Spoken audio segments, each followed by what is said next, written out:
একটা বাড়ি যার দেয়ালের মধ্যে লুকিয়ে আছে গলা চিরে মারা 6টা প্রাণ, অজস্র অশরীরী কান্না, আর এমন এক অন্ধকার অতীত যা আমেরিকার ইতিহাসে সবচেয়ে ভুতুড়ে বাড়ি বলে পরিচিত হয়ে উঠেছে।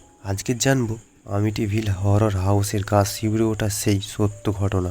নিউ ইয়র্কের লং আইল্যান্ড এলাকায় 112 ওশেন এভেন নামে একটি নিরিবিলি গলিতে অবস্থিত এই বাড়িটি দেখতে ছিল একেবারে স্বপ্নের মতন, বড় সুন্দর, আর সামনে এক শান্ত জলাশয়। কিন্তু এই বাড়িটি নীরবতা ছিল শুধুমাত্র বাইরের জন্য, কারণ বাড়িটির ভেতরে যা ঘটেছিল তোমরা জানলে হয়তো এরকম বাড়ি ভাড়া নেবে না। কারণ বাইরে থেকে যাকে সুন্দর লাগে তার ভেতরে কোনো না কোনো রহস্য আছে। কি রহস্য চলো জেনে নিই। 1974 সালে 13ই নভেম্বর রোনাল্ডো ডিভিও জুনিয়র নামে এক যুবক এক রাতে তার নিজের পুরো পরিবারকে, তার বাবা মা 2 ভাই বোনকে একটি রাইফেল দিয়ে গুলি করে খুন করেন।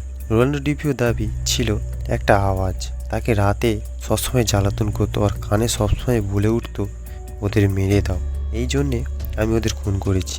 তারপর রোনাল্ডো ডিভিও জেল হয় এবং বাড়িটাকে নিয়ে অনেক কুসংস্কার ও গুজব লুটে যায়, আর বাড়িটি ফাঁকা পড়ে থাকে। প্রায় 1 বছর পর 1975 সালে জর্জ এবং ক্যাথি তাদের দম্পতি 3 সন্তানকে নিয়ে এই বাড়িটি কেনেন, ওই আমিটিভিল হাউসে ওঠেন এবং তারা মাত্র 28 দিনের মধ্যে এই বাড়িটি ছেড়ে পালিয়ে যায়। কারণ তাদের ভাষ্যমতে রাত বাড়লে বাড়িতে বাঁধত অদৃশ্য আওয়াজ, দেয়াল থেকে ঝরত সবুজ রক্তের মতন তরল, সন্তানেরা অদ্ভুত আচরণ করত রাত বাড়লেই। জর্জ প্রতিদিন রাত 3:15 ঘুম থেকে জেগে উঠতেন, ঠিক যে সময় তারা খুন হয়েছিল ডিভিওর পরিবার।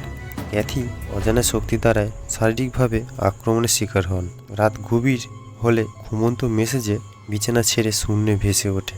বাড়িময় উৎকট দুর্গন্ধ, সাথে সাথে প্রচণ্ড রকম মাছের উৎপাত, আর জায়গায় জায়গায় ভৌতিক শীতলতা।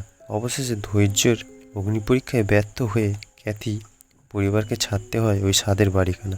অবশ্য অধিকার ত্যাগ করার আগে শেষ চেষ্টা করেছিলেন।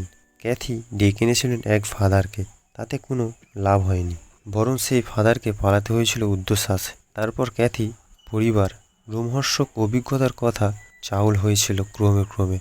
তারপর প্রায় 1 বছর কেটে যায়। 13ই ফেব্রুয়ারি 1976 সালে ক্যাথির দম্পতির প্রথম বারের মতন